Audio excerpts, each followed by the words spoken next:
from KAMR Local 4 News, your local election headquarters. This is Politics Today.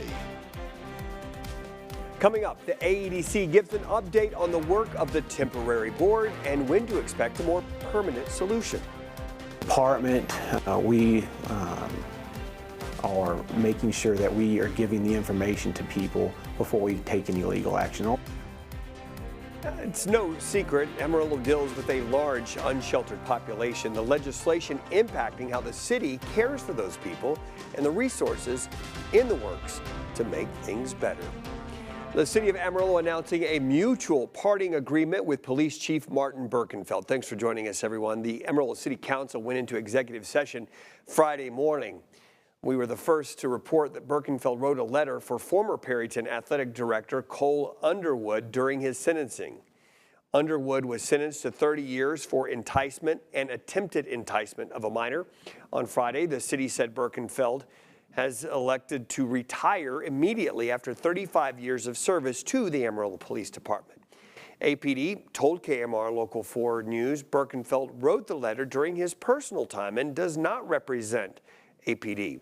According to the city, Birkenfeld recognizes actions taken in a private capacity can influence confidence in law enforcement. Both the city and Birkenfeld add trust is something they take seriously, and they made a decision to avoid potential civil service proceedings. Council is in full support of our city manager and how he has handled this issue, and the community is ready to move forward. We appreciate everyone's patience in allowing us to walk this out with integrity and respect for all involved. The city will begin the process of selecting a new police chief in the coming weeks. At this time, Assistant Chief Jimmy Johnson is serving as acting chief. Birkenfeld was named chief of police in 2020.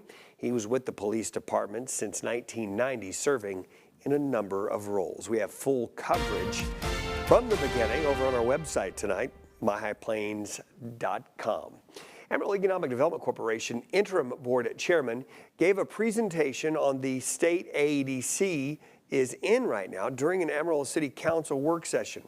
The presentation detailed the organization's shortcomings and how to move forward. Politics Today's Maya Clark has the story.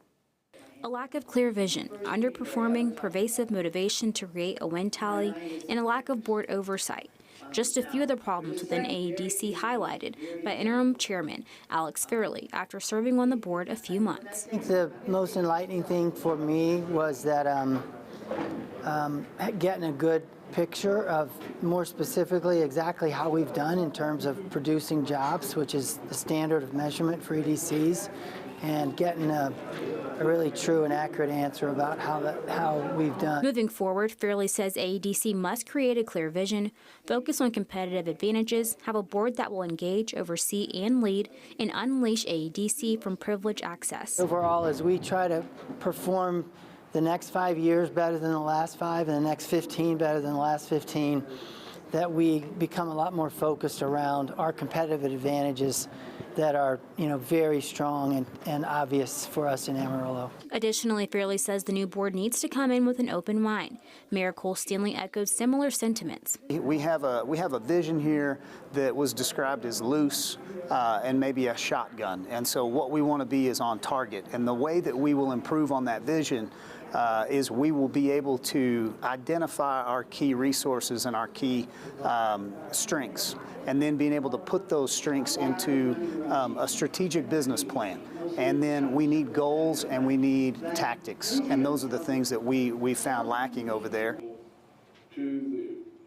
According to Stanley, on March 11th, they'll have a discussion on what potential board members look like for the permanent board, and then on the 25th, they have a goal of taking 2 council members sitting on the board off and placing the permanent board members.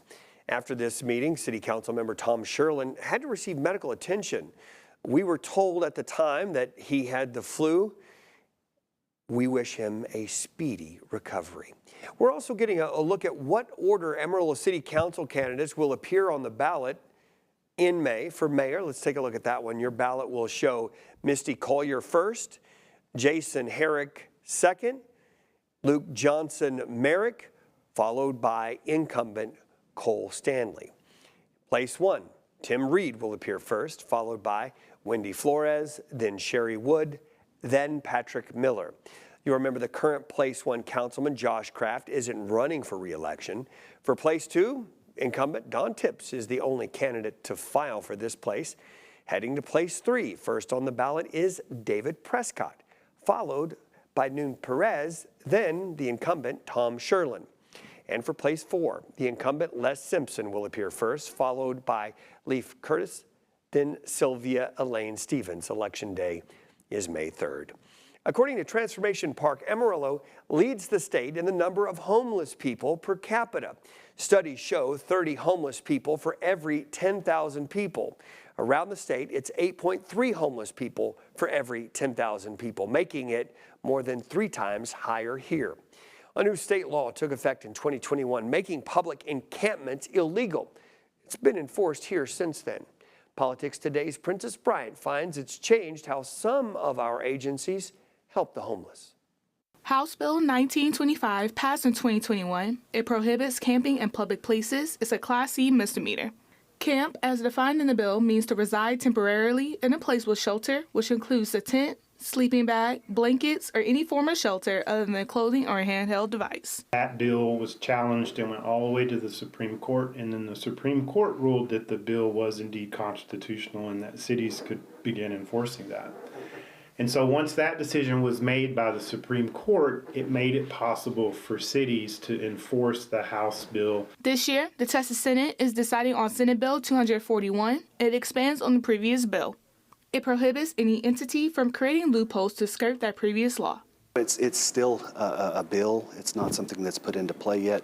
I know that Amarillo, we've been trying to be very proactive about these things, so that's where Transformation Park has come from. Since the camping bill has been in effect, homeless people who are camping have been told they cannot. They in turn have turned to local resources like shelters and the Code Blue warming station. Those places have had to adjust to the influx.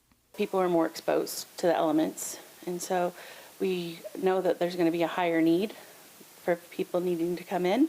And we also know that the threshold that we have traditionally used to activate is going to need to be at a lower threshold. Riddlesberger says the city of Amarillo has not felt any different pressure from state officials, but he does believe the legislators that put the bills in place want to see some resolution. I don't like that law.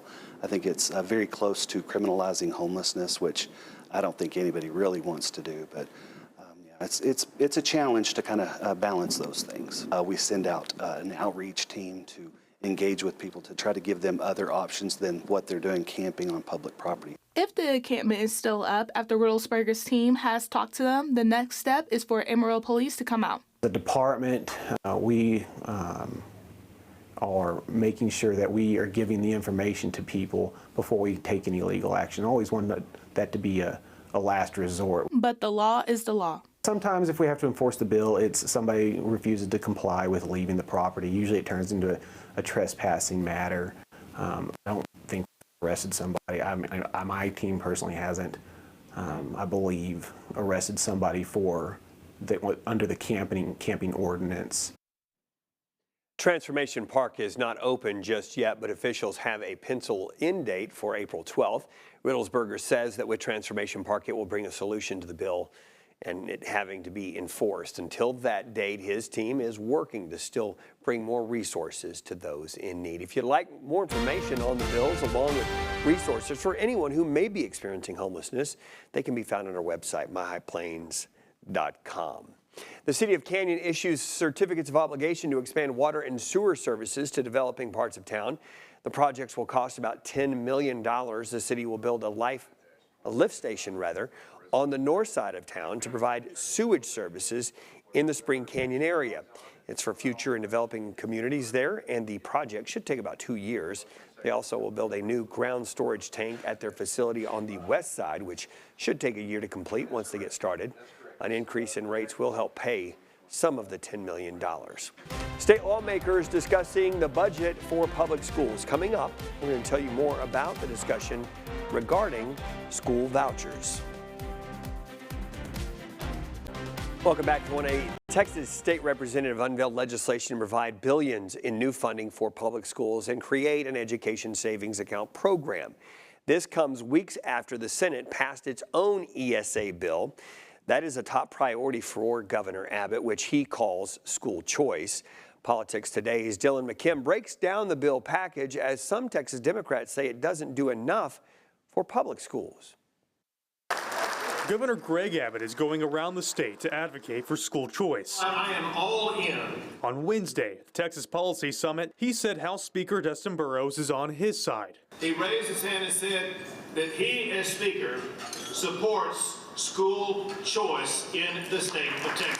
The Texas House is a hurdle school choice has not been able to get over in the past. Now we're getting a look at what House members will consider. State Representative Brad Buckley filed the bill. And sometimes a public school environment just doesn't meet the needs of children. It will give each student 85% of what the average public school student gets from state and local dollars. According to his office, that's a little more than $10,000 per year. The bill also prioritizes students with disabilities and low-income families. On top of that, he also filed a school finance bill that will increase the basic allotment by $220 per student. Schools can use that money to pay for operations and give teachers pay raises. Provides more flexibility so local school districts can respond to the needs in the areas and the markets that they're in. But it will face opposition from House Democrats, who say the basic allotment increase is far from enough. This bill is inadequate, it's insufficient, and when you pair it with the voucher bill, it's going to take far more money out of our schools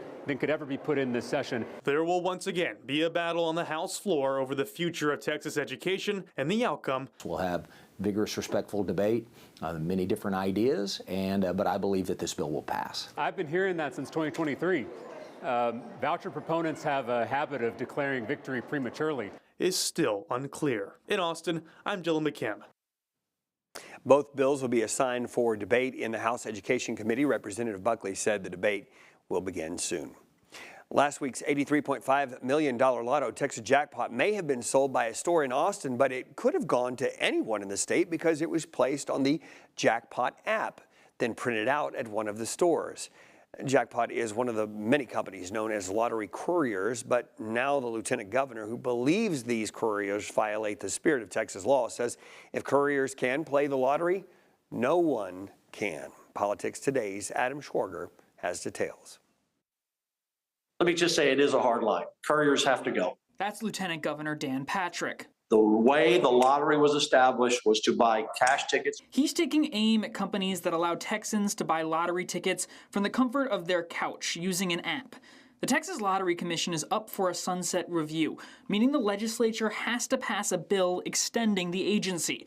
If they don't pass anything, and the lottery will be out of existence in June. And Patrick says it won't pass unless the lottery makes significant changes and a bill is passed to ban courier services. Some senators agree. I don't know if there's a will, honestly, in the legislature to reauthorize them if they don't comply with the law. Jackpocket CEO Peter Sullivan hopes Patrick changes his mind. This type of playing allows people that may be elderly, may not be able to get to a retail location in time, maybe somewhere rural that doesn't have a retailer next to them. The application, which was bought by DraftKings last May, sold the winning ticket for Lotto Texas's $83.5 million jackpot this week, the fifth largest win in the game's history. They are a Texas resident, and they have been a player on the app for nearly 5 years. The day after, Patrick paid them an impromptu visit to their storefront Winner's Corner, where they process mobile ticket orders in the back. I think is in violation of the spirit of the law. To sell lottery tickets, you have to sell multiple items. They sell board games. So it's just a ruse, in my view, to get around selling lottery tickets. And although they didn't let him take video, in the back, Patrick saw our count was somewhere around 30 terminals just running, spitting out tickets. But Sullivan says it's just how the system is supposed to work. Retailers are able to get provided additional resources and terminals based on the volume of sales. In Austin, I'm Adam Schwager. 1 month since President Trump returned to the White House. Up next, we'll take a look at the impact some of the administration's policies are having so far.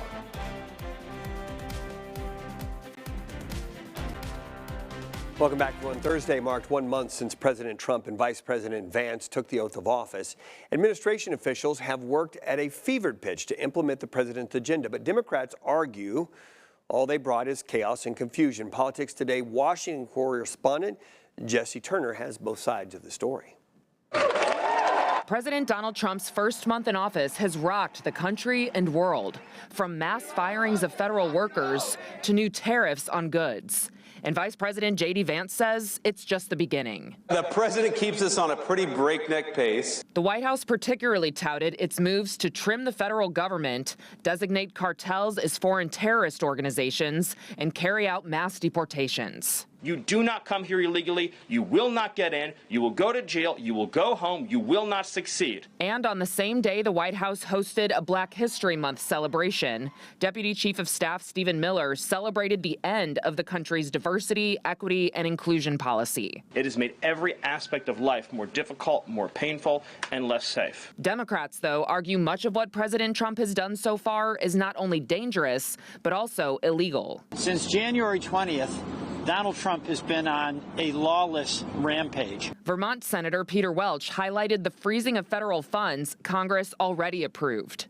While that and other issues are making their way through the courts, California Senator Alex Padilla says this is also a tactic to distract from other actions, like President Trump's cabinet nominees. To put us in a state of constant chaos for the purpose of confusing the American people. We're also learning that 30% of the National Nuclear Security Administration employee cuts happened right here in our area. The Associated Press says 30% of the 350 employees who were fired were at Pantex. The Trump administration firing 350 NSA employees. This happened on Thursday. Then by late Friday night, all but 28 were told they weren't fired, although reports show they had difficulty reaching those who had already been let go. When we come back, we'll be returning to the High Plains as we continue to honor Black history. Coming up, meet a businessman and community leader who helped shape Amarillo. You've heard the name Charles Warford, but have you heard about the impact he's made on our community? Going back to 1962, Warford would found the Warford Mortuary. It's the oldest continuously operated Black business in Amarillo. Politics Today's Jack Kessler has more on his legacy and the impact he's had in our community. That is as we honor Black history. Charles E. Warford would move to Amarillo when he was 12 years old, and after serving his country in the Navy during World War II, he looked to how he could continue to serve. And so he went to mortuary school. Then he started working in the death care industry throughout the state of Texas. Continued to hone his skills and learn and network and develop relationships that he knew that he would need in order to be successful. Then came back home to Amarillo and did just that. Became one of very few African-American business owners in the community. Not only was Warford a business owner, but he was also a community leader. There are things that stand today that are existing in their full bloom today because of his work. The Cultural Center on Hayden is one of those examples. Ministerial Alliance, which is an organization of a collection of ministers in the community who work together, who serve together, who provide a level of leadership in the community to the residents, right? In 2016, the Amarillo City Council voted to rename the former North Branch YMCA to the Charles E. Warford Activity Center. We were very fortunate and blessed by the city of Amarillo when they named it used to be the old Y, but it's now called the Warford Activity Center in his honor. And so we were blessed, that he could be a part of that recognition as well. The grand opening for the Warford Activity Center was held in January 2018. Now, she says they continue to honor his legacy by the way they serve their families and care for the people who walk through their doors. We've got more Black history coverage at myhighplains.com, including a look at our historic Liberty Theater here in Amarillo. We'll wrap up things on Politics Today after this quick break.